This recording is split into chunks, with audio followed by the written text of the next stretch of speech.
கர்த்தர் நல்லவர். எடுத்து வாசிப்போமே. நீங்கள் ரட்சிப்பின் ஊற்றுகளிலிருந்து மகிழ்ச்சியோடு தண்ணீர் மொண்டு கொள்வீர்கள். அப்படியே கண்களை மூடுவோமா? இந்த வருஷத்துல ஆண்டவர் நம்ம கொடுத்திருக்கிற ஒரு பெரிய வாக்கு தத்துவம், மகிழ்ச்சியோடு மொண்டு கொள்கிற ஒரு அனுபவம். ரட்சிப்பின் ஊற்றுகளிலிருந்து, அழியாத குறைவில்லாத, யாராலும் தடுத்து நிறுத்த முடியாத இடங்கள் இருந்து கர்த்தர் நம்மை ஆசீர்வதிப்பேன் என்று சொல்லி இருக்கிறார். அவருடைய கரத்தில் அர்ப்பணிப்போமா? எங்களை கிருபையாய் நேசிக்கிற அன்பின் நல்ல தகப்பனே, இந்த ஆராதனை வேளையில உங்க பாதத்தை பிடிக்கிறோம். இன்னைக்கு மரியாதை உங்களுடைய பாதத்தில் விழுந்தது கடந்தது போல நாங்களும் உங்களுடைய பாதத்தில் விழுந்து கிடக்கிறோம். நீர் எங்களோடு பேசும். முதலாவது தேவனுடைய ராஜ்யத்தையும் அவருடைய நீதியும் தேடுங்கள், அப்பொழுது இவைகளெல்லாம் கூட கொடுக்கப்படும் என்று சொன்ன ஆண்டவர், உங்க பாதத்தில் வந்து விழுந்திருக்கிறோம். நீர் எங்களுக்கு தேவையானதை நீர் பேச வேண்டும் என்று சொல்லி ஜெபிக்கிறோம். சபைக்கு பேசும், ஜனங்களோடு பேசும், அப்ப ஆண்களோடு பேசும், பெண்களோடு பேசும், வாலிபர்களோடு பேசும், சிறுபிள்ளைகளோடு பேசும், என்னோடு பேசும். இந்த சபை முழுமையா நீங்க பேசும், இதை கேட்கிற பார்க்கிற எல்லாரோடும் வார்த்தை நீர் பேச வேண்டும் என்று சொல்லி ஜெபிக்கிறோம். என்னை மறைத்து நீங்க வெளிப்படுங்க, உங்க நாமம் மகிமைப்படட்டும். இயேசுவின் இன்ப நாமத்தில் ஜெபிக்கிறோம் அன்பு நல்ல தகப்பனே, ஆமென். அல்லேலூயா. கர்த்தர் அழகான ஒரு வாக்கு தத்துவத்தை கர்த்தர் கொடுத்திருக்கிறார். நீங்கள் ரட்சிப்பின் ஊற்றுகளில் இருந்து மகிழ்ச்சியோட தண்ணீர் மொண்டு கொள்வீர்கள். தண்ணீர், இந்த வாக்கு தத்துவம் நம்முடைய வாழ்க்கையில நடக்கணும் அப்படின்னு தான் ஆண்டவர் எதிர்பார்க்கிறார். ஆண்டவருடைய நோக்கம் என்னன்னா, எப்படியாச்சும் நம்முடைய வாழ்க்கையில, சபையில, குடும்பத்துல நடக்கணும் அப்படின்னு தான் எதிர்பார்க்கிறார். சொன்னவர் செய்து முடிக்கிற ஆண்டவர். அல்லேலூயா. நிறைய வசனங்களை நம்ம பார்க்கிறோம், சொன்னதை செய்திருக்கிற ஆண்டவர். நம்முடைய ஆண்டவருக்கு ஒரு பெயர் என்னது? சொன்னதை செய்கிறார். இன்னைக்கும் நம்முடைய வாழ்க்கையில என்ன காரியங்களை சொல்றாரோ அதை அப்படியே செய்கிற ஆண்டவர் நம்முடைய ஆண்டவர் மாத்திரம்தான். மனிதர்களுடைய வாக்கு தத்துவங்கள் மாறி போய்விடும், ஜனங்களுடைய எண்ணங்கள் மாறி போய்விடும். ஆனா ஆண்டவருடைய வாக்கு தத்துவம் ஒருபோதும் என்ன செய்யாது? மாறவே மாறாது. கர்த்தர் இந்த வாக்கு தத்துவம் நம்முடைய வாழ்க்கையில நடக்கணும் என்றுதான் கர்த்தருடைய விருப்பம். கர்த்தர் நம்மளிடத்துல எதிர்பார்க்கிற காரியமும், எப்படியாச்சும் இந்த குடும்பம், இந்த சபை இன்னைக்கு இந்த ஆசீர்வாதத்தை அனுபவிக்கணும், இந்த வருஷத்துல அனுபவிக்கணும் அப்படின்னு தான் கர்த்தர் விரும்புகிறார். அல்லேலூயா. அவர் எப்போதுமே சொன்னதை செய்கிற ஆண்டவர், சொன்னதை செய்கிற ஆண்டவர். வேதத்துல ஒரு சில அடையாளங்களை நான் உங்கள் முன்பாக இன்னைக்கு வைக்க விரும்புகிறேன். எடுத்து ஏற்கனவே பார்த்ததுதான் ஆரம்பமான ஒரு விசுவாசத்தை ஆண்டவருடைய கருத்துல ஒரு விசுவாசமாய் இன்னைக்கு மீண்டுமாய் கர்த்தர் என்னுடைய வாழ்க்கையில செய்ய போகிற காரியம் என்ன அப்படின்னு சொல்லி நம்ம எதிர்பார்த்து வந்திருக்கிறோம். நானும் எதிர்பார்த்து வந்திருக்கிறேன். கர்த்தர் நம்மோடு கூட பேசுவாரா? கர்த்தர் முதலாவது சொல்லுகிற காரியம் எடுத்து வாசிங்க. ஆதியாகம புத்தகம் 15ஆம் அதிகாரம் முதல் வசனம். எந்த காரியத்தை கர்த்தர் சொன்னார், அதை எப்படி அவர் செய்து முடித்தார் என்று சொல்லி நாம பார்க்க போறோம். ஆதியாகமம் 15:1.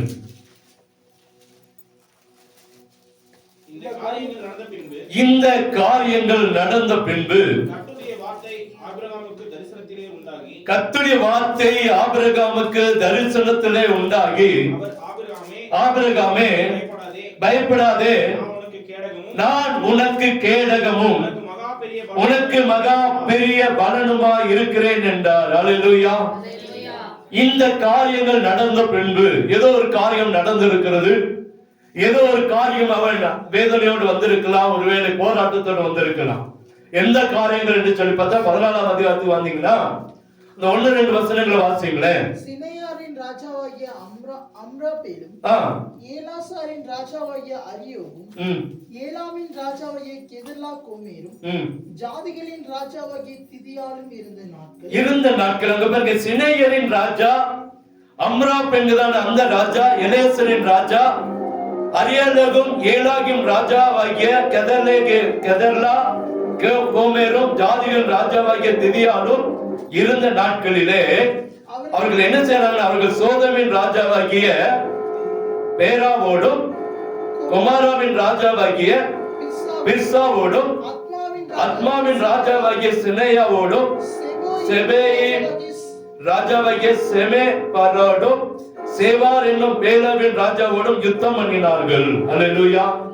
இந்த பெயரெல்லாம் ஒருவேளை நமக்கு மனப்பாடமா பண்ண முடியல, சொல்ல முடியலனாலும் ஒரு சில ராஜாக்கள் சோதம் குமரன பட்டணத்துக்கு விரோதமாய், அங்க இருக்கிற தேசத்துக்கு விரோதமாய் அவர்கள் அங்கே யுத்தம் பண்ண காலங்கள்.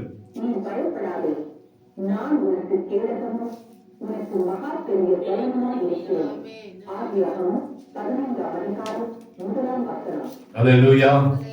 ஆண்டவர் எவ்வளவு நல்லவராக இருந்து கிரியை செய்கிறார். கர்த்தர் நம்முடைய வாக்குத்தத்தம் ஆண்டவர் சொல்லுகிற வசனம் உறுதிப்படுத்துகிற ஆண்டவர். அல்லேலூயா. அப்போ ஆண்டவர் பாருங்க, அங்க ஒரு பெரிய யுத்தம் வருகிறது. யுத்தத்துல அங்க நடக்கிற காரியங்களை பாத்தீங்கன்னா 10ஆம் வசனத்தை வாசித்து பாத்தீங்கன்னா தெரியும். அந்த சீத்திம் பள்ளத்தாக்கு எங்கும் நிலக்கில் உண்டாகும் கேணிகள் இருந்தது. சோதம் குமாராவின் ராஜாக்கள் முறிந்தோடி அங்கே விழுந்தார்கள். மீந்தவர்கள் மலைகளுக்கு ஓடி போனார்கள். அப்பொழுது அவர்கள் சோதோமிலும் குமாராவிலும் உள்ள பொருட்கள் எல்லாவற்றையும், போஜன பதார்த்தங்கள் எல்லாவற்றையும் எடுத்துக்கொண்டு போய்விட்டார்கள். அல்லேலூயா. அப்போ ஒரு பெரிய யுத்தம் நடந்திருக்கிறது. அதுக்கு ஆபிரகாமுக்கு என்ன காரியம், என்ன சம்பந்தம் அப்படின்னு பார்த்தோமா, ஆபிரகாமுடைய அண்ணன் மகன் லோத்து சோதம் குமாரா பட்டணத்தில் இருக்கிறான். இவன் ஆபிரகாமை விட்டு தூரம் போடும்போது, ஆபிரகாமை விட்டு தள்ளி வெளியே போகும் பொழுது, இவன் தெரிந்து கொண்ட பட்டணம் சோதம் குமாரான பட்டணம். அங்கே போய் வசிக்கும் போதுதான் இந்த யுத்தம் நடக்கிறது. ஆபிரகாம் பாருங்க, எனக்கு என்ன, நீ என்ன விட்டு பிரிஞ்சு போயிட்டியே, உனக்கு நான் உதவி செய்யணும்னு இல்லாம அவன் அங்க இருக்கிற ஒரு 318 ஆட்களை, தன்னுடைய வீட்டுல இருக்கிற 318 ஆட்கள் என்று சொல்லி வேதம் போடப்பட்ட வேதத்துல அந்த தன் வீட்டுல பிறந்த 318 பேர் அங்கே அவர்களை கூட்டிக் கொண்டு அங்கே போய் யுத்தம் பண்ணி, அந்த அவன் எதையெல்லாம் இழந்து போனானோ, அந்த லோத்து எதையெல்லாம் இழந்து போனானோ அதெல்லாம் திருப்பி கொடுத்துட்டு வந்து உட்கார்ந்து இருக்கிறான். உட்கார்ந்து இருக்கும் போது கர்த்தர் ஒரு வாக்குத்தத்தத்தை கர்த்தர் கொடுக்கிறார். ஆபிரகாமே, நீ பயப்படாதே, நான் உனக்கு கேடகமும் உனக்கு மகா பெரிய பலனுமா இருக்கிறேன். அல்லேலூயா. சொல்ல, நான் உனக்கு துணையா இருக்கிறப்பா, உனக்கு நான் பலனா இருக்கிறேன், உன்னோடு கூட நான் இருக்கிறேன், நீ என்ன செய்யாத, பயப்படாத. உடனே ஆபிரகாம் கேட்கிற, ஆண்டவரே நீங்க சொல்லிட்டு போயிருங்கப்பா, நிறைய வாக்குத்தத்தங்கள் என் வாழ்க்கையில வந்துருச்சு, ஆனா நீங்க என்ன செய்ய போறீங்க, எனக்கு நீங்க இப்ப நம்முடைய வாழ்க்கையில நம்ம கேட்கலாம். 2024 வரைக்கும் ஆண்டு பாஸ்டர் இப்படிதான் பேசுறாரு, ஆண்டவர் நமக்கு இப்படிதான் நிறைய காரியங்களை சொன்னாரு, ஆனா ஒரு சில காரியங்கள் எங்க வாழ்க்கையில நடக்கலையே, ஒரு சில காரியங்கள் எங்க வாழ்க்கையில தடையா இருக்கு அப்படின்னு சொல்ற நிலைமையில உட்கார்ந்து இருக்கலாம். நம்ம போலதான் ஆபிரகாம் இருந்தான். ஒரு பெரிய வாக்குத்தத்தத்தை கற்றுக் கொடுத்தார். உனக்கு மகா பெரிய, நான் உனக்கு பலனும் உனக்கு மகா பெரிய கேடகமா இருக்கிறேன், உன்னோடு கூட நான் இருக்கிறப்பான்றார். ஆனா ஆபிரகாமுக்கு நம்பிக்கை இல்லை. இதேதான் வார்த்தை வந்துட்டே இருக்கு. ஏன் என் வாழ்க்கையில பிரச்சனை, ஏன் என் வாழ்க்கையில தடை, ஏன் என் வாழ்க்கையில குறை அப்படின்னு சொல்லி ஆண்டவர்கிட்ட அவன் கேட்கிறான். ஆண்டவரே எல்லாம் சரிதான், எனக்கு நீங்க என்ன தர போறீங்க, எனக்கு என்ன தர போறீங்க? 2025 நம்மளும் ஒரு கேள்வி கூட உட்கார்ந்து இருக்கலாம். வாக்குத்தத்தெல்லாம் நல்லாதான் இருக்கு, வார்த்தைகள்லாம் நல்லாதான் இருக்கு, ஆனா எனக்கு நீங்க என்ன தர போறீங்க ஆண்டவரே? நம்ம கேட்கிறோமா? இன்னைக்கு நம்ம ஆண்டவர்கிட்ட கேட்கணும், நீங்க எனக்கு என்ன தர போறீங்கப்பா? வாக்குத்தத்தம் நல்ல வாக்குத்தத்தம் தான், மகிழ்ச்சியோடு ஒன்று கொள்கிற நல்ல வாக்குத்தத்தம் தான். ரட்சிப்பின் ஊற்றுகள் இருந்து மகிழ்ச்சியோடு ஒரு ஆசீர்வாதத்தை நாங்க ஒன்று கொள்கிறோம் சொல்லி இருக்கீங்க, நல்லதாப்பா. ஆனா எனக்கு என்ன தருவீங்க? எனக்கு ஆபிரகாமை பார்த்தா கர்த்தர் சொல்றானா, உனக்கு மகா பெரிய கேடகமும் பலனுமா இருக்கிறேன். ஆனா அதே ஆபிரகாம் தான் கேட்கிறான், நீங்க எனக்கு என்னப்பா தர போறீங்க? ஆபிரகாம் சொல்றாரு, எனக்கு என்ன தருவீங்க? ஆபிரகாம் கர்த்தராகிய ஆண்டவரே, ஆபிரகாம் எனக்கு என்ன, சாரி ஆண்டவரே எனக்கு என்ன தருவீங்க? இப்ப அவனுக்கு ஒரு கேள்வி இருந்துச்சு. நான் புது வருஷத்துல வந்திருக்கிறேன், ஒரு புது வாழ்க்கை வந்திருக்கிறேன், எல்லா சூழ்நிலை கடந்து வந்துட்டேன், ஒரு பெரிய யுத்தத்தை கடந்து வந்திருக்கிறேன், 2024 பெரிய பட்டங்கள், பெரிய போராட்டங்கள், பெரிய காரியங்கள் மத்தியிலே கடந்து வந்துட்டேன், எத்தனையோ பெரிய கிடைக்காத பாக்கியத்தை கர்த்தர் எனக்கு கொடுத்திருக்கிறார். ஆனா இந்த ஆண்டு எனக்கு என்ன தர போறார்? நமக்கு என்ன தர போறார்? அல்லேலூயா. அதுதான் இன்னைக்கு நம்ம பார்க்க போறோம். கர்த்தர் நமக்கு என்னத்தை கொடுக்க போறார்? சொன்னதை செய்கிற ஆண்டவரா, இல்ல சொல்லிட்டு மாத்திரம் போகிற ஆண்டவரா? நம்முடைய ஆண்டவர் என்று சொன்னா சொன்னதை செய்கிற ஆண்டவர், சொன்னதை செய்கிற ஆண்டவர். அப்பொழுது அந்த வசனங்களை, அந்த அதிகாரங்களை நீங்க வாசித்து பாத்தீங்கன்னா அங்கே சொல்லப்படுகிறது 15ஆம் அதிகாரம் 4ஆம் வசனத்துல என்ன போட்டிருக்குன்னா, அப்பொழுது கர்த்தருடைய வார்த்தை அவனுக்கு உண்டாகி, இவன் உனக்கு சுதந்திரவாளி அல்ல, உன் கர்ப்ப பிறப்பா இருப்பவனே உனக்கு சுதந்திரவாளி ஆவான் என்று சொன்னார். அப்ப ஆண்டவர் என்ன சொல்றாங்க, இதுவரைக்கும் நீங்க பெற்ற நாம பெற்ற ஆசீர்வாதங்கள் இல்ல, இதுக்கு மேல ஒரு ஆசீர்வாதத்தை கர்த்தர் வைத்து இருக்கிறார். அல்லேலூயா. நம்பிக்கை இல்லையா? 2024 ஆண்டு வந்துட்டோம், முடிச்சிட்டோம். 2025 வந்துட்டோம். என்ன ஆண்டவர் எனக்கு நீங்க வச்சிருக்கீங்க அப்படின்னு ஆண்டவர் சொல்றாரு, நீ இதுவரைக்கும் அனுபவிச்சல இது நன்மை இல்லப்பா, இது ஆசீர்வாதம் இல்ல, இதுக்கு மேல உனக்கு ஒரு ஆசீர்வாதம் இந்த வருஷத்துல வச்சிருக்கிறேன். அல்லேலூயா. யாருமே பேச மாட்டேன்றீங்க. அப்ப சொல்றாரு பாருங்க, இந்த காரியம் இவன் உனக்கு சுதந்திரவாளி அல்ல, இவன் உனக்கு, இன்னைக்கு நம்ம ஒரு ஆசீர்வாதத்துக்குள்ள வந்துட்டோம். இதுதான் என்னுடைய ஆசீர்வாதம் போல நினைக்கிறோம், இதுதான் என்னுடைய வாழ்க்கை, இதுதான் என்னுடைய வாழ்க்கையில போல அப்படின்னு நம்ம நினைச்சு அதிலே திருப்தி பட்டுக்கிறோம்.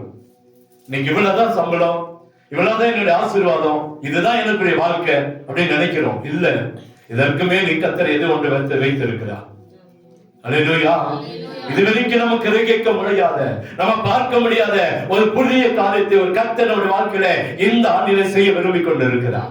சொல்றார் பாருங்க, உன் கர்ப்ப பிறப்பா இருப்பவனே உனக்கு சுதந்திரவாளி ஆவான் என்று சொல்லி அது சொன்ன. நீ அவனை வெளியே அழைத்து நீ வானத்தை அண்ணாந்து பாருப்பா, நட்சத்திரங்கள் என்ன கொடுமானா என்ன. அப்புறம் அடுத்து சொல்லு, சந்ததி பலமா என்ன செய்யும் இருக்கும். ஆண்டவர் ஒரு புதிய காரியத்தை செய்ய விரும்பி கொண்டிருக்கிறார். என்ன சொல்ற, நீ வானத்தை பாரு, கீழே பார்க்காத, கீழே பார்க்காத. இத்தனை வருஷம் கீழேயே பார்த்துட்டோம், இத்தனை வருஷம் நம்ம எதையோ கிடைக்குமே பார்த்துட்டு போயிட்டோம். இல்ல, நீ வானத்தை பாரு, நான் உனக்கு ஒரு பெரிய அற்புதத்தை வைத்திருக்கிறேன்னு சொல்றாரு. அல்லேலூயா. நான் கர்த்தர் எதை ஒன்று நமக்கு தர விரும்புகிறார். அது எங்க வருதுன்னா, பரலோகத்திலிருந்து கர்த்தர் நமக்கு தரப்போகிறார். வானத்தின் பலகடைகளை திறந்து இடங்கொள்ளாமல் போக மட்டுமான ஆசீர்வாதத்தை உனக்கு தருவேன் என்று சொல்லி வாக்கு பண்ணி இருக்கிற ஆண்டவர் இன்றைக்கும் எப்பொழுது கர்த்தர் சொல்கிறார், வானத்தை நோக்கி பார்ப்பா, அங்க இருக்கிற நட்சத்திரங்கள் என்ன கொடுமான என்ன, அந்த அளவுக்கு உனக்கு ஆசீர்வாதத்தை நான் தருவேன். நம்முடைய எண்ணங்கள் எப்படி இருக்குதோ அப்படி ஆசீர்வாதம். அல்லேலூயா. நம்முடைய எண்ணம் எப்படி இருக்கு, நம்முடைய சிந்தை எப்படி இருக்கு, நம்முடைய பேச்சு எப்படி இருக்கு, அதன்படிதான் இந்த வருஷம் ஆசீர்வாதம். சொல்ற, நீ உனக்கு நானே இந்த கர்ப்ப பருப்பு அல்ல, வீட்டுக்கிழமை அல்ல, உன்னுடைய வயிற்றுல உன்னுடைய கர்ப்பத்துல பிறக்கிறவன் தான் உனக்கு ஆசீர்வாதி சொந்தரவாதி ஆவான்னு சொல்லிட்டு நீ வான வெளியே கொண்டு வராரு, கூட்டிட்டு சொல்றாரு, நீ வானத்தை அண்ணாந்து பார். அல்லேலூயா. வானத்துல என்ன இருக்குங்க, நட்சத்திரங்கள் பிரகாசிக்குது. ஏதாச்சும் ஒரு நட்சத்திரம் பிரகாசிக்காம இருக்குதா சொல்லுங்க? எல்லாம் பிரகாசிக்கின்ற நைட்ல வந்து நின்று பாருங்க. இப்பெல்லாம் போன வருஷம் போன மாசம் எல்லாம் விசேஷித்த காரியங்கள் அங்கே வெளிப்பட்டதை பார்க்கிறோம். நிறைய நட்சத்திரங்கள் வெளியே வித்தியாசம், இது வரைக்கும் பார்க்காத நட்சத்திரங்கள் எல்லாம் பார்த்தோம். எத்தனை பேர் பார்த்தீங்க? கிறிஸ்துமஸ் காலங்களில் எப்போதுமே ஒரு வித்தியாசமான நட்சத்திரங்கள் என்ன செய்யும், வரும். அல்லேலூயா. அப்படி அங்கே ஒரு பிரகாசிக்கிறதா பார்க்கிற மொழிய ஒரு இருள அல்ல, இருளுக்கு மத்தியில இருளுக்குள்ள ஒரு வெளிச்சத்தை கர்த்தர் வைத்திருக்கிறார். இந்த 2025 இருளுக்குள்ள இருக்கலாம், பிரச்சனைக்குள்ள இருக்கலாம், போராட்டங்களுக்குள்ள இருக்கலாம், ஆனா நமக்கோ ஒரு வெளிச்சத்தை கர்த்தர் வானத்துல வைத்திருக்கிறார். வானத்துல அல்ல, தேவ சமூகத்துல. அல்லேலூயா. அங்க சொல்றாரு, அத நீ என்ன கொடுமான என்னப்பா, என்ன முடியாத ஆசீர்வாதத்தை கர்த்தர் வைத்திருக்கிறார். ஒன்று சொல்றாரு, நம்ம கிரகிக்க முடியாத ஆசீர்வாதத்தை கர்த்தர் வைத்திருக்கிறாரா. இரண்டாவது, நம்முடைய எண்ணிக்கைக்கு மாறாய் கர்த்தர் ஆசீர்வாதங்களை கர்த்தர் வைத்து, இதுதான் என்னுடைய ஆசீர்வாதம் அல்ல, இதற்கு மேலாய் கர்த்தர் நம்மை ஆசீர்வதிக்க அவரால் முடியும்.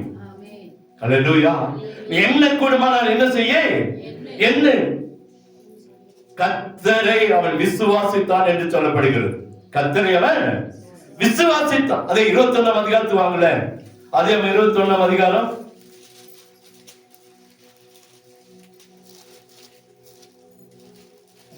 21 1 2 3 வாசிங்க. கர்த்தர் தாம் சொல்லி இருந்தபடியே சாராள் பேரில் என்ன செய்தார், கடாட்சமானார்.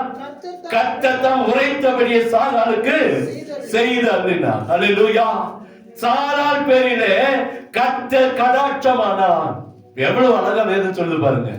சொன்னபடியே கர்த்தர் செய்த ஆண்டவர், சொன்னபடியே இவன் அல்லப்பா, உன்னுடைய கர்ப்பத்துல பிறக்கிறவன் தான் உனக்கு சுதந்திரவான் என்று சொல்லிட்டு அப்படியே விட்டு போகல, அதை அப்படியே கர்த்தர் நிறைவேற்றுகிறவரா இருக்கிறார். ஆபிரகாம் முதிர் வயதா இருக்கையில் சாராள் கர்ப்பவதியாகி தேவன் குறித்திருந்த காலத்திலே, என்னங்க தேவன் குறித்திருந்த காலம், கர்த்தர் நமக்காக குறித்திருக்கிற காலம், இந்த காலம், இந்த வருஷத்துல கர்த்தர் அவனுக்கு ஒரு குமாரனை கர்த்தர் கொடுத்தார். இந்த 2025 நீங்க எழுதி வச்சுங்க, கர்த்தர் நமக்கு குறித்திருக்கிற ஆண்டு, ஆசீர்வாதத்துக்காக அழைத்திருக்கிற ஆண்டு, ஆசீர்வாதத்துக்காக நியமித்திருக்கிற ஆண்டு இந்த 2025. இந்த 2025 கர்த்தர் நமக்கு ஒரு ஆசீர்வாதத்தை கர்த்தர் தருவார். அல்லேலூயா. அழகா சொல்லப்படும், அங்கே அவனுக்கு ஒரு குமாரனை பெற்றார். அப்பொழுது ஆபிரகாம் தனக்கு சாராள் பெற்ற குமாரனுக்கு ஈசாக்கு என்று பெயரிட்டார். ஈசாக்குன்னு பெயரிட்டார். அல்லேலூயா. அந்த மனுஷன் அல்ல, அந்த ஆசீர்வாதம் அல்ல, இது வரைக்கும் நம்மிடத்தில் இருக்கிற வேதனையோ வெட்கமோ அவமானமோ தோல்விகளோ அல்ல நம்முடைய வாழ்க்கை. நமக்கு என்று சொல்லி ஒரு புதிய ஆசீர்வாதத்தை கர்த்தர் வைத்திருக்கிறார். அதை சொன்னதை அப்படியே செய்து முடிக்கிற ஆண்டவர் நம்முடைய ஆண்டவர் மட்டும்தான். ஆபிரகாமை கூப்பிட்டாரு, உனக்கு நான் கேடகமோ மகா பெரிய பலனமா இருக்கிறேன். உடனே அவர் கேட்டான், எனக்கு என்ன தருவீங்க, எனக்கு என்ன தருவீங்க? நீங்க நம்ம வாக்கு தத்துவத்தை வாங்கிட்டோம், நம்ம ஆண்டவரே ஆண்டவரே வாக்கு தத்துவம் சரிப்பா, எனக்கு என்ன தர போறீங்க? அல்லேலூயா. நமக்கு ஒரு கேள்வி வரணுங்க. வாக்கு தத்துவத்தை வச்சுட்டு அந்த வாக்கு தத்துவம் எனக்கு ஆசீர்வாதத்தை கொடுக்கும், நல்லதுதான். ஆனா எனக்கு, ஆபிரகாம் கேட்டான், எனக்கு என்ன தருவீங்க? அல்லேலூயா. ஒரு 10 பேர் வேலை செய்யறோம் நீங்களேன், 10 பேருக்கு சம்பளம் கொடுக்கும்போது அவங்க சம்பளம் நமக்கு பெருசா தெரியுமா, நமக்கு வர சம்பளம் பெருசா தெரியுங்களா? நம்ம அதெல்லாம் பார்க்க மாட்டோம். மற்றவங்க சம்பளத்தை பார்க்குமா? நமக்கு என்ன அது, அதுதான் நமக்கு என்ன. வாக்குத்தத்தம் எல்லாருக்கும் உரியது, சபைக்குரியது, இந்த சபை எல்லாருக்கும் உரியது. ஆனா அந்த வாக்குத்தத்தத்துல உங்களுக்கு என்ன கர்த்தர் கொடுக்க விரும்புகிறார்? ஆபிரகாம் கேட்டான், நாமளும் கேட்கணும். அதனாலதான் ஆபிரகாம் கேட்ட உடனேதான் அவனை வெளியே கொண்டு வந்தான். வெளியே அவன் கேட்க வந்தானே என்ன நடந்திருக்குங்க? ஆசீர்வாதத்தை சொல்லிட்டு வாக்குத்தத்தத்தை சொல்லிட்டு போயிருப்பார். நிறைய இடத்துல பாருங்க, ஆபிரகாமிட்ட 3 தேவதூதர்கள் வராங்க, 3 பேரை கனம் பண்ணுகிறான். கனம் பண்ணிட்டு ஆபிரகாம் போகவே இல்லை. ஆபிரகாம் என்ன செய்யல? போகவே இல்லை. அதனாலதான் ஆபிரகாமிட்ட நடக்க போற காரியத்தை கர்த்தர் விரிவாக பேச ஆரம்பித்தார். எப்பெல்லாம் ஆபிரகாம் தேவ சமூகத்துல காத்திருந்தானோ அப்பெல்லாம் கர்த்தர் அவனோடு கூட பேசுறத பார்க்கிறோம். எப்பெல்லாம் ஆண்டவரோடு பேசுறானோ அப்பெல்லாம் ஆண்டவர் பேசுறத பார்க்கிறோம். இப்போ வராங்க அந்த வழியா, அவன் ஓடி போய் சொல்றான், ஐயா நீங்க போயிடாதீங்க, ஐயா நீங்க போயிடாதீங்க, நான் கொஞ்ச நேரத்துல வரேன். உடனே போய் சொல்றான், போய் கொஞ்சம் தண்ணி எடுத்து அவங்க காலை கழுவ வச்சுட்டு வீட்டுக்குள்ள ஓடி போய் ஒரு பெரிய ஒரு காலை, ஒரு இளக்காலை எடுத்து அவன் மனைவிட்டு கொடுத்து கொஞ்சம் மாவு எடுத்து கொஞ்சம் அப்பங்களை சுட்டு கொஞ்சம் அந்த காலைய சமைச்சு வை. நம்மளை தேடி யார் வந்திருக்கா? தேவதூதர்கள். பாருங்க, அவனுடைய வேலையெல்லாம் தேவனோடு தேவனோடு தேவனோடு பேசுகிறதா, நிற்கிறதா, அவரோடு கூட நெருங்கி நிற்கிற வாழ்க்கையில கர்த்தர் அவனோடு ஆசீர்வாதங்களை பகிர்ந்து கொண்டதை பார்க்கிறோம். நான்கு கர்த்தர் நம்ம இடத்துல சொல்லுகிற காரியம், ஆண்டவரோடு கூட நம்ம பேசணும், ஆண்டவர்கிட்ட கேட்கணுங்க. நீங்க எனக்கு என்ன தருவீங்க? ஆபிரகாம் கேட்கறதா வெளியே அழைச்சிட்டு வர்றாரு. வெளியே அழைச்சிட்டு வந்தா வானத்தை காட்டுறாரு, வானத்தை பார்ப்பா. இந்த அளவுக்கு உன்னுடைய ஆசீர்வாதம். அவன் நினைச்சிருக்கலாம் ஒண்ணுமே இல்ல, ஒண்ணுமே இல்ல, இன்னைக்கு சாப்பாட்டுக்கே வழி இல்ல. அந்த விதவை நினைச்சது போலதான், கொஞ்சம் மாவும் கொஞ்சம் எண்ணெயும் இருக்கையா, அது சுட்டு சாப்பிட கூட என்ன இல்ல, விறகு இல்ல. அதுக்கு நான் விறக பொறுக்கிட்டு போக வந்திருக்கிறேன். நீங்க என்ன பார்த்து ஒரு அடைய சுட்டு கொண்டு வா, ஒரு ரொட்டி கொண்டு வான்னு சொல்லி கேட்டா எப்படி இருக்கும்? அந்த மாதிரி இன்னைக்கு நம்முடைய வாழ்க்கை போயிடக்கூடாது. அல்லேலூயா. ஆண்டவருடைய வார்த்தை எப்போதுமே கிரகிக்கக்கூடியது, அது நடத்தக்கூடியது, அது நடக்கும். அது என்ன செய்யும்? நடக்கும். நம்ம வாழ்க்கையில எப்போதுமே நம்ம எதை நினைக்கிறோமோ, எதை நம்ம யோசிக்கிறோமோ, அதுதான் நம்முடைய வாழ்க்கையில வந்துட்டே இருக்கும். ஆபிரகாம் கிட்ட எனக்கு என்ன தருவீங்கப்பா? அன்று சொன்ன, நான் ஆசீர்வதிக்க போறேன். அதை அப்படியே செய்து முடிக்கிறார். கர்த்தர் தாம் சொல்லி இருந்தபடி சாராள் பேரில் என்ன ஆனாரு? கடாட்சமானார். கர்த்தர் தாம் உரைத்தபடியே சாராளுக்கு செய்தார். ஈசாக்கு சொன்னார், சாராளுக்கு செய்து முடித்தார். அல்லேலூயா. இன்னைக்கு உங்களுக்கு சொன்னதை நம்முடைய குடும்பத்துக்கு சபைக்கும் கர்த்தர் செய்து முடிக்க போகிறார். சொன்னதை செய்கிற ஆண்டவர் நம்முடைய ஆண்டவர் அப்படியே செய்கிறார், அப்படியே செய்கிறார். அதே 17:19 எடுத்து வாசித்து பாருங்களேன்.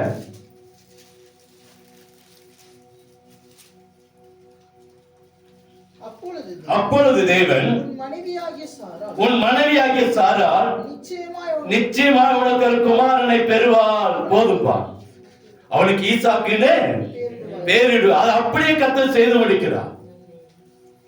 அல்லேலூயா. வயசு முக்கியம் இல்லைங்க, பலன் இழந்து போயிட்டோம், ஒருவேளை வாழ்க்கையில நம்ம வாழ்க்கையில கஷ்டப்படுறோம், ஒருவேளை கடன் இருக்கிறோம், போராடுறது, அதெல்லாம் இல்ல.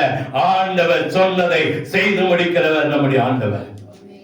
இன்னைக்கு ஆண்டவர் சொல்றாரு, நான் உனக்கு ஆசீர்வாதத்தை தரப்பா. ஆசீர்வாதத்தை நடக்காதுன்னு நினைக்கிற இடத்துல இருந்து நடக்க வைக்கிற ஆண்டவர் நம்முடைய ஆண்டவர், நம்முடைய ஆண்டவர். ரெண்டாவது இன்னொன்னு எடுத்து வாசிங்க. ஆதியாகமம் இன்னொரு வசனம் 33 எடுத்து வாசிங்க.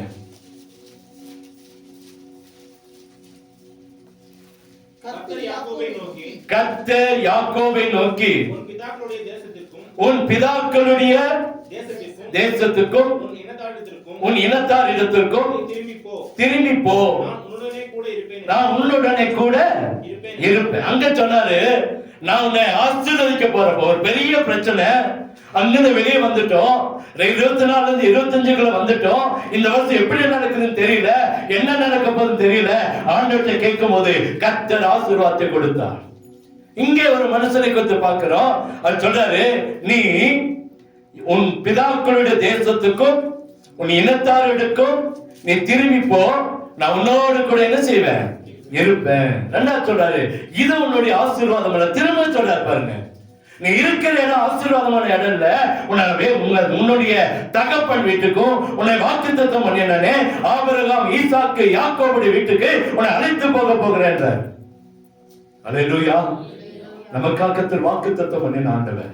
ஆபிரகாமுக்கு, ஈசாக்குக்கு, யாக்கோபுக்கு கர்த்தர் கொடுத்த வாக்குத்தத்தம் அதுதான். இன்னைக்கு ஆண்டவர் அந்த வாக்குத்தத்தத்தை நமக்கு உறுதிப்படுத்த சொல்கிறார், நான் உன்னோடு கூட இருப்பேன். இந்த வருஷத்துல 2வது வருஷம் சொன்னாரு, நான் உன்னோடு கூட இருப்பேன். அவர் எப்படி இருப்பாரா, நம்மோடு கூட இருப்பார். அன்னைக்கு அதே யாக்கோபுக்கு சொன்னதுதான், ஏற்கனவே பார்த்ததுதான். ஆனா இன்னைக்கு ஆண்டவர் சொல்ற, நான் உன்னோடு கூட இருப்பேன். அவர் பாருங்க, எத்தனை காரியங்கள் பாருங்க வாழ்க்கையில. தனியான நேரம், அவமான நேரம், கூனிக்குறிக்கு போன நேரம், வாழ்க்கையில பிரச்சனை, போராட்டம், நிறைய ஏமாற்றங்கள், நிறைய காரியங்கள். ஆனா கர்த்தர் அவனை பார்த்துட்டே இருக்கிறார். ஒருவேளை 2024 இப்படிப்பட்டதுக்குள்ள கடந்து வெளியே வந்திருக்கலாம். யாக்கோபை போல போராட்டத்தின் மத்தியில, பாடுகள் மத்தியில, வேதனைகள் மத்தியில வெளியே வந்திருக்கிறான். ஆண்டவர் சொல்றாரு, இன்னும் ஆசீர்வாதத்தை நான் உனக்கு தரேன், நான் உன்னோடு கூட இருக்கிறேன், நான் உன்னோடு கூட இருக்கிறேன். நீ போன்றாரு, உன்னை தகப்பன் வீட்டுக்கு, உன் இனத்தார் வீட்டுக்கு நீ போ, நான் உன்னோடு கூட இருப்பேன். கர்த்தர் நமக்கு வாக்குத்தத்தம் பண்ணி இருக்கிறார். கர்த்தர் நமக்கு வாக்குத்தத்தம். அன்னைக்கு ஆபிரகாமை வெளியே அழைக்கும் போது, வெளியே கொண்டு வரும்போது கர்த்தர் சொன்னார், நான் ஆசீர்வதிப்பேன், உன்னை பெருகவே பெருக பண்ணுவேன், உன்னை ஆசீர்வதிப்பேன், உன்னை சபிக்கிறவன சபிப்பேன். இது நமக்கு கொடுத்த வாக்குத்தத்தம் தான். அல்லேலூயா. ஆண்டவர் உங்களிடத்துல எனக்கு கர்த்தர் சொல்லிக் கொண்டிருக்கிறார், நான் உன்னோடு கூட என்ன செய்வேன், இருப்பேன். பாருங்க, அவன் அந்த இடத்தை விட்டு வெளியே வரான். திடீர்னு அவங்க மாம ஒரு பக்கம் எழுப்பி ஒரு பெரிய கூட்டத்தை கூட்டிட்டு வரான். ஆண்டவர் சொப்பனத்துல சொல்றாரு, யாக்கோபோடு கூட நன்மை என்று தீமைய ஆண்டவர் அவனோடு கூட இருக்கிறார் அந்த நிரூபித்து காட்டினார். அல்லேலூயா. இந்த ஆண்டிலே நமக்கு விரோதமாய் தீமை செய்ய வருகிற ஜனங்களை கர்த்தர் தடுத்து நிறுத்துவார்.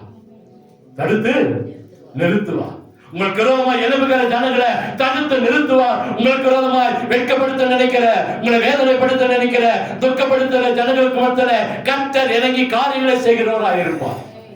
சொல்றாரு பாருங்க, அங்க போய் அவனுக்கு தீமை எதையும் என்ன செய்யாத சொல்லாத.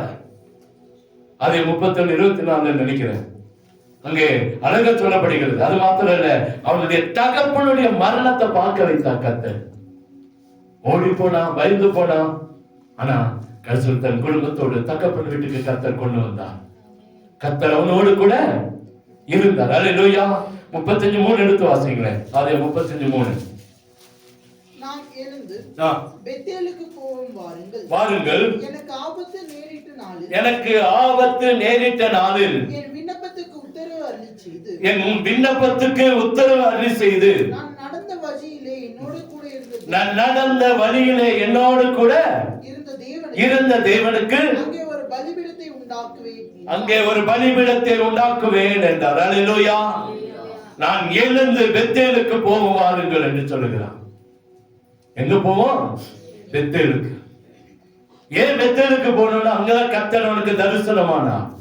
எந்த இடத்துல தனிமையாய் படுத்து ஒரு கல்லை எடுத்து வைத்து படுத்து இருந்தானோ அங்கே கர்த்தர் ஒரு சொப்பனத்தில் பேசினாரே, நான் உன்னோடு கூட இருந்து நீ போகிற இடமெல்லாம் உன்னை காத்து இந்த தேசத்துக்கு உன்னை திரும்பி வர பண்ணுவேன், நான் சொன்னதை செய்ய மனவும் உன்னை கைவிடாது இருப்பேன் என்று சொன்னாரே, அதே இடத்துல ஒரு பலிபீடத்தை கர்த்தர் கட்ட உதவி செய்தான்.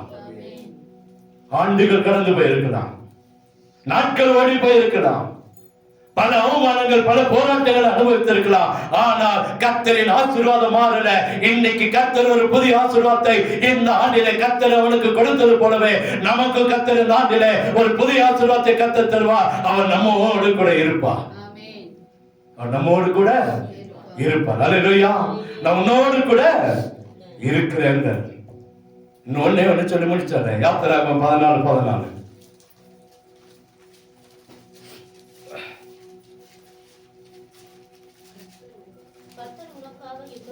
கர்த்தர் உனக்காக யுத்தம் பண்ணுவார். கர்த்தர் உங்களுக்காக யுத்தம் பண்ணுவார். நீங்கள் என்ன செய்வீங்க? சும்மா. இப்ப 3வது கர்த்தர் சொல்றாரு, அவர் நமக்காக யுத்தம் பண்ணுகிறவரா இந்த ஆண்டில் இருக்க போகிறார். அல்லேலூயா. வெளியே கூப்பிட்டு வானத்தின் பலகணிகளை திறக்கிற ஆண்டவர் மாத்திரம் அல்ல, நான் உன்னோடு கூட இருக்கிறேன் என்று சொல்லி இருக்கிறவர் மாத்திரம் அல்ல, நமக்காக யுத்தம் பண்ணுகிறவரா இந்த ஆண்டிலே கர்த்தர் இருப்பாரா? எப்படி இருக்க போறாரு? யாருக்காக? நமக்காக யுத்தம் பண்ணுகிறார். அல்லேலூயா. அல்லேலூயா. சந்தோஷமா இல்லையா? உங்களுக்கு ரொம்ப யார் எழுதினாலும் நமக்கு ரொம்ப யார் எழுதினாலும் நாம போய் எதிர்த்து நிற்க வேண்டாம். கர்த்தர் நமக்காக யுத்தம் பண்ணுவார். யாருக்காக? யார் யுத்தம் பண்ண போறாங்க? தேவன். அல்லேலூயா. அங்க சொல்றார், நான் கர்த்தர் உங்களுக்காக என்ன செய்வாராம்? நீங்க சும்மா இருப்பீர்கள் என்று நம்ம ஒண்ணும் செய்ய வேண்டாம். கர்த்தர் யுத்தம் பண்ணுவார். எந்தெந்த பிரச்சனையில நம்மளை வெட்கப்படுத்த நினைக்கிறாங்களோ, தோற்று போக நினைக்கிறாங்களோ, வேதனைப்படுத்த நினைக்கிறாங்களோ, அங்க எல்லாம் கர்த்தர் நமக்காக யுத்தம் பண்ண அவர் இறங்கி வருவாங்க. இறங்கி வரும். நாம போய் அங்க நெஞ்ச நிறுத்தி நிக்க வேண்டாம். நாம எந்த இடத்துல போய் நம்ம யுத்தத்தை அங்க செய்ய வேண்டாம். உங்களுக்காக, நமக்காக, எனக்காக, இங்க இருக்கிற ஒவ்வொருவருக்காக, இதை கேட்கிற பார்க்கிற எல்லாருக்காக கர்த்தர் யுத்தம் பண்ணுவார். அல்லேலூயா. நமக்காக யுத்தம் பண்ண ஒருவர் இருக்கிறார். நமக்காக யுத்தம் பண்ண ஒருவர் இருக்கிறார். இன்னைக்கு நம்ம தான் கொஞ்சம் தைரியமா இருக்கிறோம் அப்படின்னா ராணுவர்களை நம்பி இருக்கிறோம். யாரை நம்பி இருக்கிறோம்? ராணுவத்தை. ஏன்னா அவங்க நம்மளை காப்பாத்துறாங்க.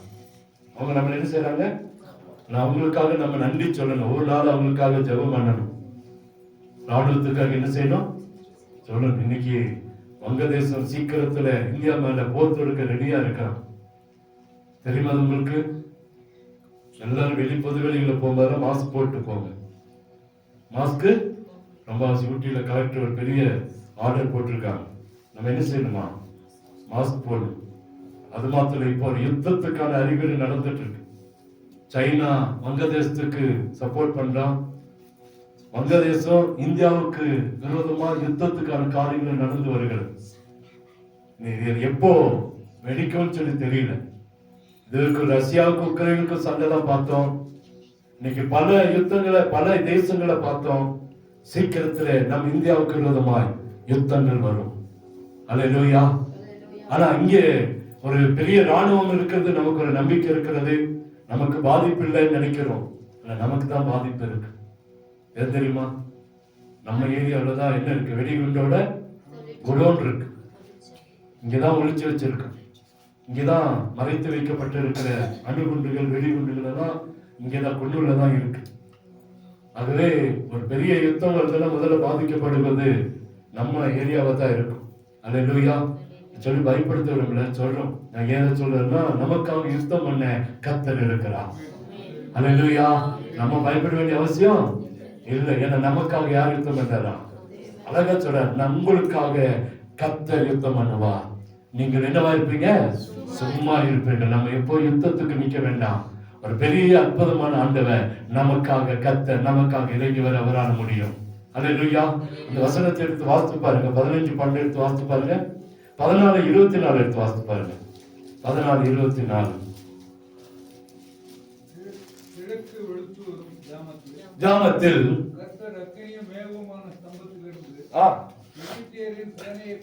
பார்த்து அவர்கள் சேனையை கலங்கடித்து, அல்லேலூயா, அவர்கள் சேனையை கலங்கடித்து ஆண்டவர் நம்மோடு இருக்கிறார். யாருடைய சேனைய? எகிப்துடைய சேனைய. நமக்கு விரோதமா எலும்புகளுடைய சேனைய கர்த்தர் கலங்கடிப்பார். என்ன பாருங்க, நமக்கு விரோதமா எலும்புகளுக்கு இந்த வருஷத்துல தூக்கத்தை கர்த்தர் குலைத்து போடுவார். ப்ராப்பஸை வச்சுக்கோங்க. நமக்கு விரோதமா எழுப்புகிற ஆயுதங்கள் வாய்க்காமல் போகும். தூக்கத்தை குலைத்து போட்டு இது எதனால நடந்தது என்று சொல்லி அவர்கள் சிந்திக்க வைக்க கர்த்தர் இறங்கி வருவார். ஒருவன் நமக்கு எதிர்த்து நிற்க முடியாது. அல்லேலூயா. எந்த ஏமாற்ற முடியாது, எந்த விரோதமா பேச முடியாது. பேசுனா பேசட்டும், ஒன்னும் பேசாதீங்க, எதிர்த்து நிக்காதீங்க. கர்த்தர் இருக்கிறார் நமக்காக யுத்தம் பண்ண. சொல்றாரு, கல்லங்கடித்த ஆண்டவர். கிழக்கு வெளுத்தொரு ஜாமத்தில் கர்த்தர் அக்னி மேகமான ஸ்தம்பத்திலிருந்து எகிப்தின் சேனையை பார்த்து அவர்கள் சேனையை என்ன செய்தாராம்? கலங்கடித்து. அடுத்தது பாருங்க, அவர்களுடைய ரதங்கள் உருளைகள் கலரவும் அவர்கள் தங்கள் ரதங்களை வருத்தத்தோடு நடத்தவும் பண்ணினார். அல்லேலூயா. இந்த கடைசி வசனம் பாருங்க சொல்லுது, எடுத்து வாசிங்க. அப்பொழுது எகிப்தியர், வாசிங்க தொடர்ந்து. ஓடி போவோம், கர்த்தர் அவர்களுக்கு என்ன செய்தாரா? துணை நின்று எகிப்திற்கு விரோதமாக யுத்தம் பண்ணுகிறார் என்றார்கள். அல்லேலூயா. ஜனங்கள் பார்ப்பாங்க. யார் பாப்பா? ஜனங்கள் பார்ப்பாங்க. நமக்காக கர்த்தர் யுத்தம் பண்ணுகிறதை ஜனங்கள் பார்த்தாங்க. சொல்ல பாருங்க, நம்ம ஓடிடலாம், இஸ்ரவேலை விட்டு ஓடி போவோம். ஏன் அப்படின்னா, அவர்களுக்கு துணை நின்று கர்த்தர் அவளுக்கு துணை நின்று எகிப்திற்கு விரோதமாக யுத்தம் பண்ணுகிறார், நமக்காக யுத்தம் பண்ணுகிறார் என்பதை கர்த்தர் நிரூபித்து காட்ட போகிறார் இந்த ஆண்டிலே. இத்தனை வருஷம் இந்த வசனத்தை சும்மா வாசித்து போயிருக்கலாம். இத்தனை வருஷம் இந்த வசனத்தை வாக்குத்தத்தமா வச்சிருக்கலாம். இந்த வருஷம் சொல்றாரு, அதை கண்களால பார்க்க போறோம். நமக்காக கர்த்தர் யுத்தம் பண்ணுகிறது. அல்லேலூயா. சந்தோஷமா இல்லையா? நம்ம யுத்தம் பண்ண வேண்டாம், கர்த்தர் நமக்காக என்ன செய்யறாராம்? யுத்தம் பண்ண. 15:12 எடுத்து வாசிங்களேன். 15:12.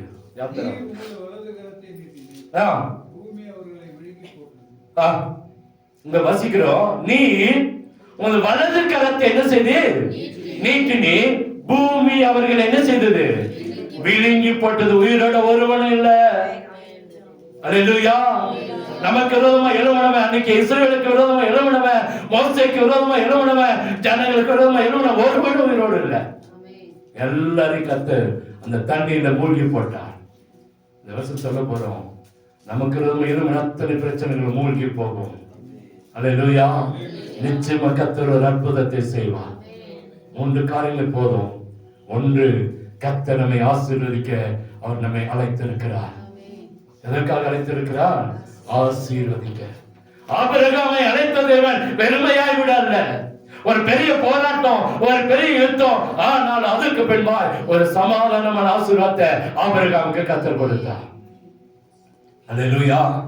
அவன் கலங்கி போயிருப்பான், ஒரு யுத்தத்தை நடத்திட்டு வந்துட்டான். ஆனா ராஜாக்களுக்கும் ஆபிரகாமுக்கும் வித்தியாசம் இருக்குல்ல. அவன் பயந்து போன நேரத்துலதான் கர்த்தர் சொன்னா, நான் உனக்கு மகா பெரிய கேடகமும் பலனுமா இருக்கிறேன். அல்லேலூயா. நம்ம வாழ்க்கையில் ஒருவேளை 25ஆம் ஆண்டை ஒரு பெரிய இக்கட்டிலிருந்து 24ஆம் ஆண்டை ஒரு பெரிய இக்கட்டிலிருந்து கடந்து 25ஆம் ஆண்டை பார்த்திருக்கலாம். ஆனா இந்த ஆண்டு கர்த்தர் நம்மோடு இருப்பார். எதற்காக நம்மளை ஆசீர்வதிக்க? நம்ம எதுக்கு இந்த 25 வருஷத்துக்கு கொண்டு வந்திருக்கிறார்? ஆசீர்வதிக்க. போன வருஷம் பட்ட பாடுகள் அல்ல இது, நம்முடைய இப்ப இருக்கிறது அல்ல, இதை காட்டிலும் மேலாக உண்டை, இதையும் உண்டை, புதுமையாய் உண்டை, புதிதாய் உண்டை கர்த்தர் நமக்கு தர விரும்பி கொண்டிருக்கிறார். இது வரைக்கும் இல்லாத ஒரு ஈசாக்கு ஒரு ஆசீர்வாதமான சூழ்நிலை கர்த்தர் நமக்கு தர விரும்புகிறார். இரண்டாவது பார்க்கிறோம், நான் உன்னோடு இருக்கிறேன்ப்பா, நீ போ. ஒருவனும் பேச முடியாது, ஒரு காரியங்களையும் சரி அப்படி பேசினாலும் நான் வருவேன்ப்பா, அவங்களோடு கூட நான் இடைப்படுவேன்.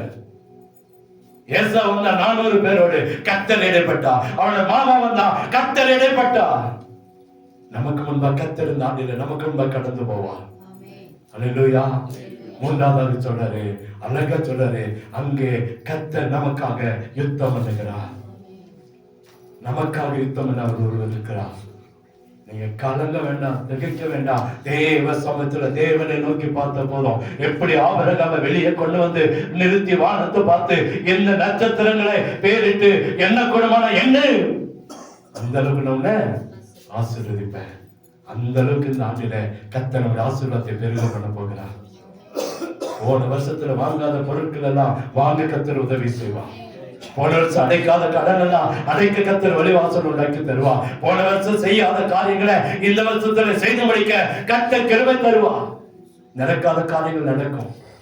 அல்லேலூயா. எல்லா காரியத்தையும் கர்த்தர் தடைகளை மாற்றி நம்மை ஆசீர்வதிக்க விரும்புகிறார். நம்ம செய்ய வேண்டியதெல்லாம் கேட்கணும். ஆண்டவர்கிட்ட என்ன செய்யணும்? கேட்கணும்.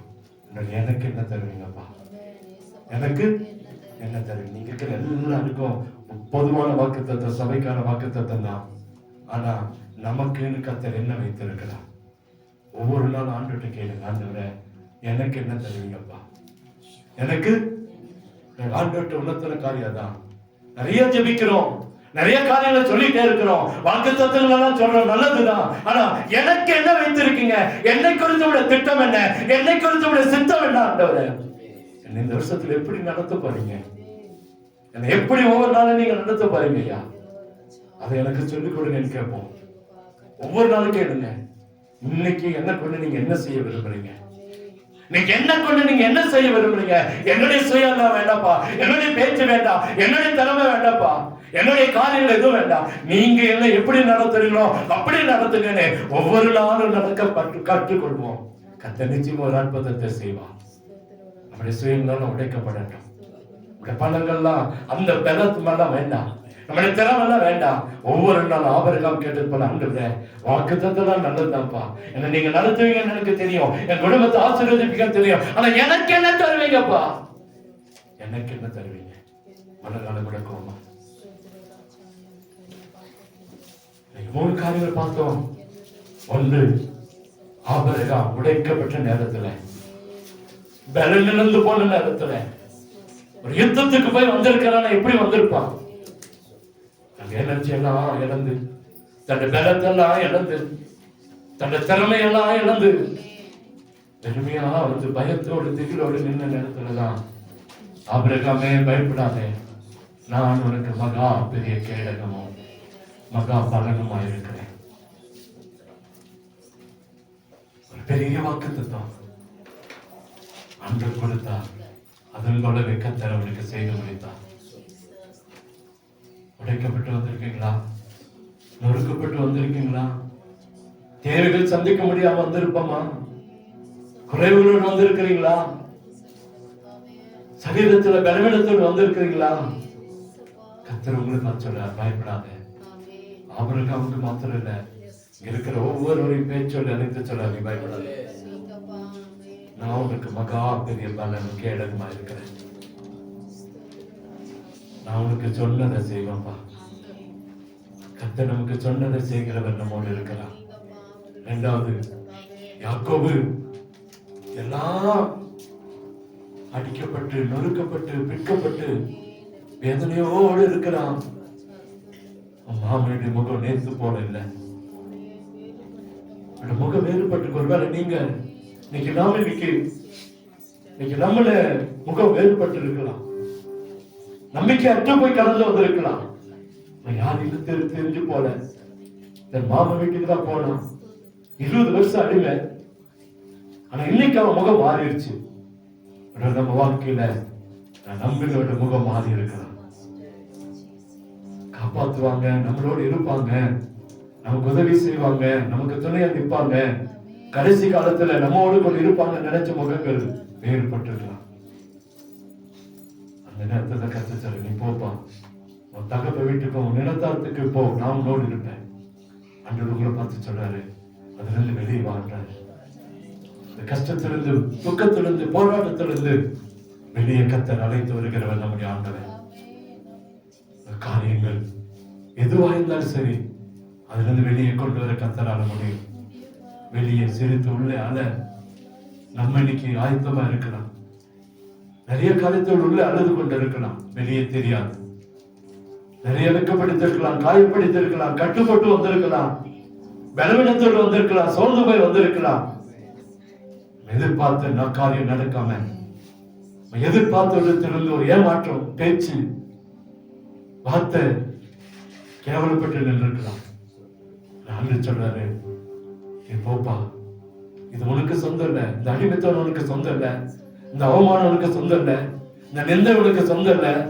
உன்னை நான் உன் தகப்பன் வீட்டுக்கு கொண்டு போறேன்ப்பா, நான் உன்னோடு கூட வரேன். தகப்பன் வீட்டில அநேக பொக்கிஷங்கள் உண்டு. என் தகப்பன் வீட்டுல பூரணமான ஆசீர்வாதம் உண்டு. என் தகப்பன் வீட்டுல பூர்த்தியான சாப்பாடு உண்டு என்பதை கர்த்தர் உணர்த்தினதை பார்க்கிறோம். இளையகுமாரன் எழுந்து நின்றான், என் தகப்பன் வீட்டுக்கு நான் போவேன், ஏன்னா என் தகப்பன் வீட்டுல பூர்த்தியான சாப்பாடு இருக்குது. அவனை உணர்ந்தான். யாக்கோபுக்கு அதை உணர்த்தினான் கர்த்தர், நீ போப்பா உன் தகப்பன் வீட்டுக்கு. கர்த்தர் அவனை அழைத்து வந்தான். இடையில எத்தனை தடைகள் வந்துச்சு. மாமனார் ஒரு பக்கம் வந்தான், சொந்த சகோதரர் ஒரு பக்கம் வந்தான், ஆனா எதுவும் அவர்களை சேதப்படுத்த முடியல.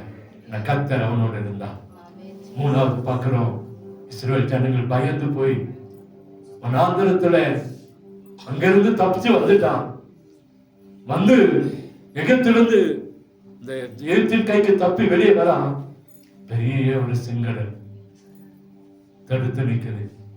இந்த பக்கம் ஓடினா அவனுடைய கூட்டம் வந்து அடிக்கும், எல்லாரையும் கொலை செய்வான். ஏன்னா ஒரு பெரிய சேனையோடு வரான், பல ஆயிரங்கள் ஜனங்கள் வராங்க, பல அந்த ரதங்களோடு குதிரைகளோடு வரான். பார்த்து பயந்துட்டான்.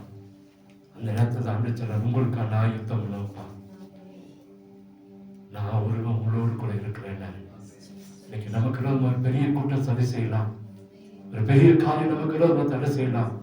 நான் கத்துச்சேன், நான் உங்களுக்காக யுத்தம் பண்ணுவேன், நீங்க சும்மா இருந்தேன். கத்த நம்ம சொல்ற பார்த்து சொல்ற, நீ சும்மா இருப்பா, நான் உனக்காக யுத்தம் பண்ணுவேன். வசனம் சொல்லுது, கர்த்தர் யுத்தம் பண்ணினத ஜனங்கள் பார்த்தாங்க, எகிப்தியன் பார்த்தான், பயந்தான், உங்களை விட்டு ஓடி போயிடலாம். கர்த்தர் அவங்களுக்காக யுத்தம் பண்றாருப்பா. பாருங்க, ஒரு ராஜா வந்து யுத்தம் பண்ணல, ஒரு பெரிய சேனை வந்து யுத்தம் பண்ணல, ஒரு பெரிய குதிரைப்படிகள் யானைப்படி அங்க வந்து யுத்தம் பண்ணல, கர்த்தர் யுத்தம் பண்ணினா.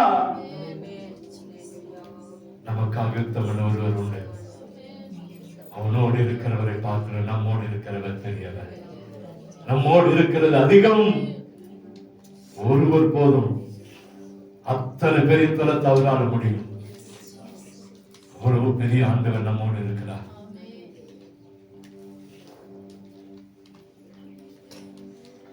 ஆண்டவர் நம்மோடு இருந்து காரியங்களை செய்ய அவரால் முடியும்.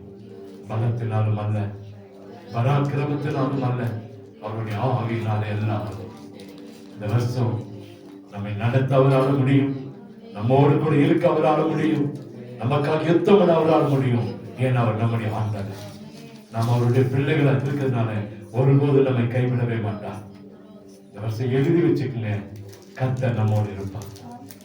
நம்ம செய்ய வேண்டியது ஒவ்வொரு நாள் ஆண்டு கேட்கிறாரு, நான் என்ன, எனக்கு என்ன செய்வீங்க, எனக்கு என்ன தருவீங்கப்பா, இன்னைக்கு இந்த நாள் எனக்கு என்ன தர போறீங்க, என்னை எப்படி நடத்த போறீங்க. காலையில அர்ப்பணிச்சிருங்க, காலையில ஒப்பு கொடுத்துருங்க. இந்த நாள் வந்து உங்களுடைய கரத்துல அர்ப்பணிக்கிறேன்னு சொல்லுங்க. நம்ம ஒவ்வொரு நாளும் சொல்றோம், இந்த சித்தத்துக்கு எங்களை அர்ப்பணிக்கிறோம், இந்த சித்தம் போல எங்களை நடத்துங்க. ரெண்டாவது, நீங்க எங்க மேய்ப்பரா இருந்து புல்லுள்ள இடங்களில மேய் தவந்த தண்ணியில் எங்களை நடத்துங்க. மூன்றாவது, நாங்கள் கேட்கிற காரியம், தீங்குக்கு எங்களை விலக்கி பாதுகாத்துக் கொள்ளுங்க.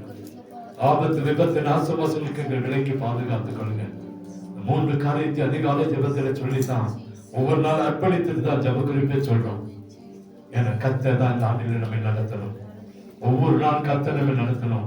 அன்றைக்கு ஆண்டவரே நீங்க எனக்கு என்ன தர போறீங்கப்பா? அன்றைக்கு கேளுங்க. நிச்சயமா கர்த்தர் உங்களை வெளியே அழைத்துக் கொண்டு போய் வானத்தின் பலகணிகளை திறந்து இடங்கொள்ளாமல் போக வேண்டும் ஆசீர்வாதங்களை கர்த்தர் கொடுத்து ரட்சிப்பின் ஊட்டுகளில் இருந்து மகிழ்ச்சியோடு ஆசீர்வாதத்தை கொண்டு கொடுக்கிற ஆண்டாய் பாகமாய் நாளாய் கர்த்தர் மாற்றி கொடுப்பான். கிருபையாய் நேசிக்கிற அன்பு நல்ல தகப்பனே, இந்த வார்த்தைக்கு நன்றி. எங்களோடு பேசிக் கொண்டிருக்கிற ஸ்தோத்திரம். ஆபிரகாமுக்கும் யாக்கோபுக்கும் இஸ்ரவேல் ஜனம் கொடுத்த வாக்குத்தத்தத்தை நீ சொல்லி நிறைவேற்றி முடித்து கொடுத்தது போல எங்கள் சபைக்கும் இதை கேட்கிற ஜனங்களுக்கும் இந்த வாக்குத்தத்தத்தை சொன்னதை முடித்து கொடுங்க. நிறைவேற்றியது அற்புதம் நடக்குது. அந்த வந்தவனமாய் போகாதபடிக்கு நாமும் மாத்திரம் மகிமைப்படட்டும். உங்க கரம் கூட இருக்கட்டும். செய்கிற வேலையில உடைய கரம் இருக்கட்டும். விவசாயத்துல உடைய கரம் இருக்கட்டும். தோட்டங்கள உடைய கரம் இருக்கட்டும். வாகனங்கள உடைய கரம் இருக்கட்டும். விவசாயத்துல உடைய கரம் இருக்கட்டும். பிள்ளையோட படிப்புல உடைய கரம் இருக்கட்டும். வியாபாரங்கள உடைய கரம் இருக்கட்டும். எல்லா காரியங்களும் உடைய கரம் இருக்கட்டும். கைட்டு செய்கிற எல்லா வேலைகளும் உடைய கரம் இருக்கட்டும். அற்புதம் நடக்கட்டும். வருகிற பணங்கள உடைய கரம் இருக்கட்டும். வருகிற ஆசீர்வாதத்துல உடைய கரம் இருக்கட்டும். குடும்பத்துல உடைய கரம் இருக்கட்டும். பிள்ளைகளத்துல உடைய கரம் இருக்கட்டும். ஒவ்வொரு அறைகளுக்குள்ள உடைய கதவு இருந்து வழிநடத்துங்க. ஒவ்வொரு இடங்களும் உடைய பிரசனம் இருக்கட்டப்பா. உடைய ஆண்டுக்குள்ள இருக்கிற எல்லாரையும் நடத்துங்கப்பா. எல்லாரையும் நடத்துகிற கிருபங்களோடு கூட அந்த ஜனங்களோடு கூட இருக்க வேண்டும் என்று சொல்லி ஜெபிக்கிறோம். முற்றிலும் எங்களை தாழ்த்துகிறோம். எங்களை அர்ப்பணிக்கிறோம். நீர் எங்களை ஆளுகை செய்யும்.